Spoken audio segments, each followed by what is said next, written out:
Here we are again to another chess review where I was able to play the Vienna up against my opponent. And he played the somewhat main line. I played e4, he played e5, I then played knight to c3, he then played um, knight to f6. So we'll see how that went. Of course, e4, e5, knight c3, knight f6. So this is basically where the Vienna gambit goes in. So I used the Vienna gambit. He pushed his pawn, and I haven't studied the Vienna yet, so I didn't think that taking this would be the good idea. So that's also excellent. Also, he also reinforced this pawn, so that's why I didn't want to take. So what my thought was, if I push this pawn, he takes, I am able to threaten the knight. So that's why I pushed that, and I could have also developed the knight attacking this pawn also. He used his bishop trying to get my queen. I developed my bishop to attack his bishop.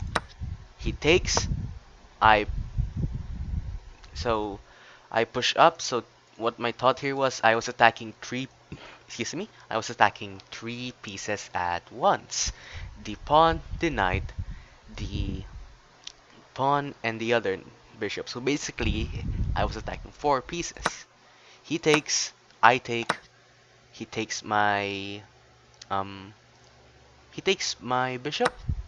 I So what my thought here was, if I take with the queen and let's say he takes the knight, I'll just take his knight and my queen will just check him and I'll be able to get here. So I take it with the queen, which is a mistake for the system. He takes and I take the knight, checking him, so he needs to move. Because let's say if he blocks with a queen, if he blocks with something, um, I'll be able to take it with the pawn. So he moves his king. Um, this was hanging, so I thought taking the c3 pawn is the best thing here. So what does this check does? What does this check do? So let's see. I'm able to check him.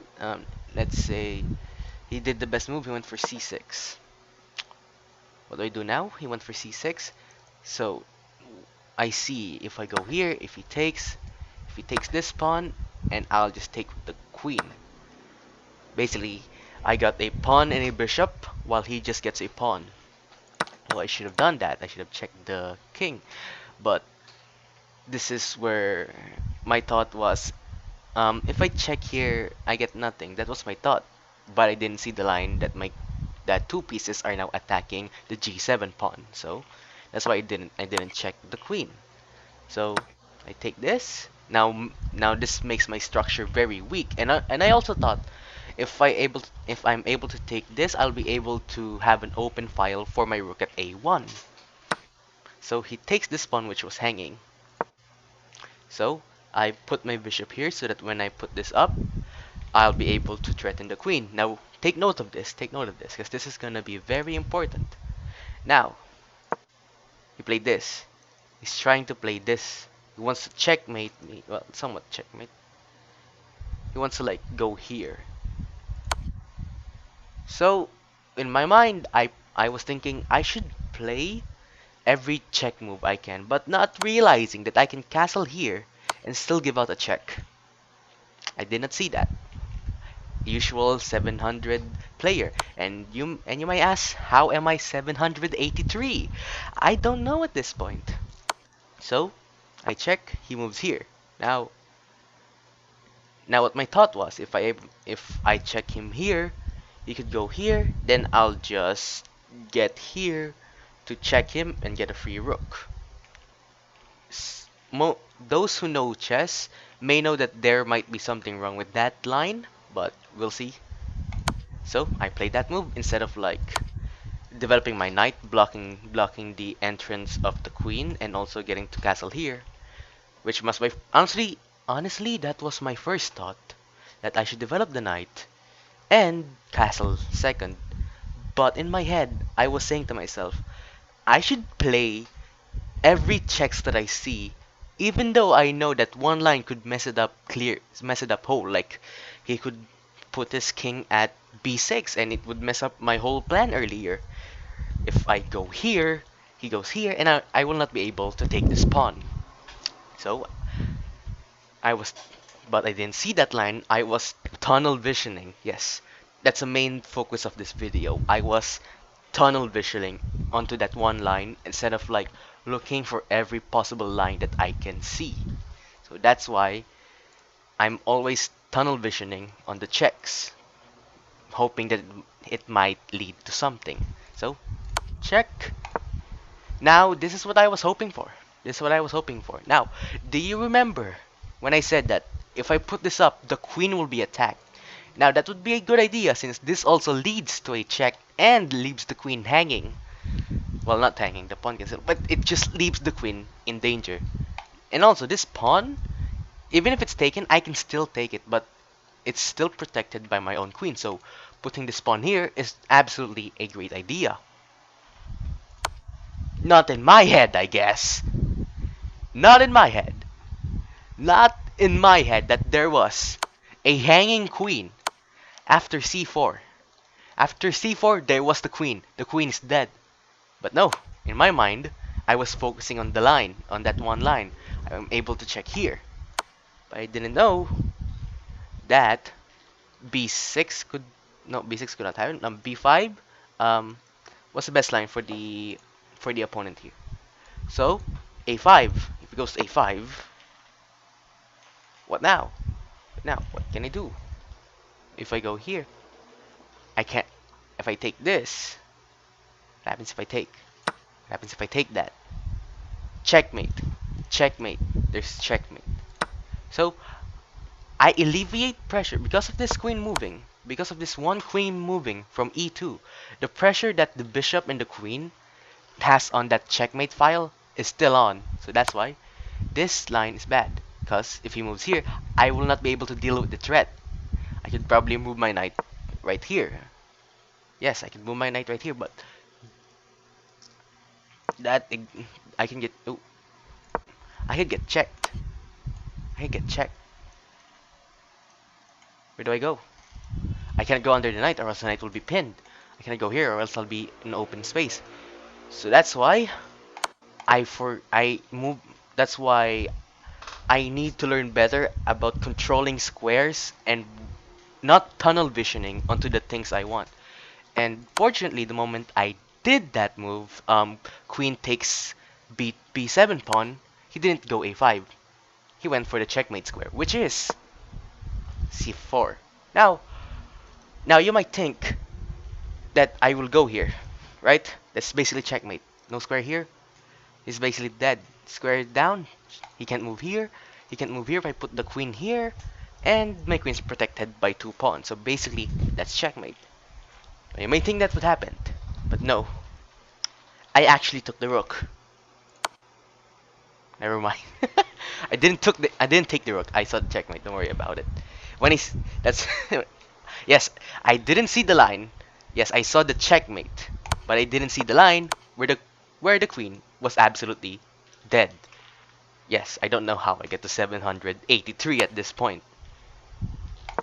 So so what I need to work on right now is not tunnel visioning onto that single line that you think is perfect, because you're not the one moving. You're not the only one moving. Your opponent is also moving. They will react to all of your movements. For example, you could have reacted here. You could have went for a5. Then this thing is still a threat. This is still a threat. I can't go here. I could have castled earlier, and due to not me castling earlier, my king is in the middle of a board, while his king is stuck on the side of the board, give or take. So I need to look at all the possible combinations that might happen. And the sad thing about this is I'm playing a 30-minute game. I could have looked at all the combinations.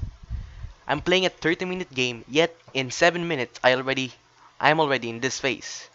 Well, to be fair, We're already in this phase while he's on 27 minutes, so we're both at fault here. Why would we play a 30-minute game without thinking about all the lines? So I need to at least practice myself on thinking about lines. Oh.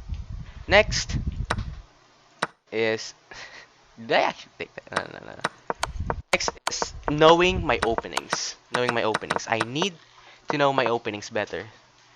Because I wasn't prepared. I wasn't prepared when he puts um pawn to d6. I wasn't prepared for that. I wasn't.